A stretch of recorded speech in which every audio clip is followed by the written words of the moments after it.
কোন সুখের আশায় তুমি আমাকে ছেড়ে গেলে এটা আজও আমার কাছে অজানা। আপন তো ছিলাম অনেক আগে, এখন হয়েছি অচেনা। আজ আমি ভালো থাকি বা খারাপ, এতে তোমার কিছুই যায় আসে না। এই পৃথিবীর সব থেকে সুন্দরতম অনুভূতি হলো আমি তোমায় ভালোবাসি। আর এই পৃথিবীর সব থেকে কষ্টদায়ক যন্ত্রণা এটাই যে তুমি আমায় ভালোবাসো না। আজ দাফন করে দিলাম তোমাকে নিয়ে স্বপ্ন ছিল যত, এবং তোমার আচরণ দেখে বুঝে নিলাম চাইলেও জোর করে হওয়া যায় না কারো মনের মতো। হ্যাঁ, আমি হয়তো ছিলাম না তোমার মনের মতো, এর জন্য যে বুকে তোমার মাথা রাখার কথা ছিল সে বুকে আজ বিচ্ছেদের ক্ষত।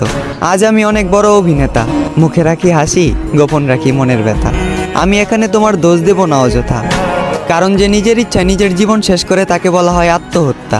হ্যাঁ, আমি নিজের ইচ্ছায় নিজের জীবন শেষ করেছি, কারণ আমি নিজেই বলেছি ভালোবাসার কথা।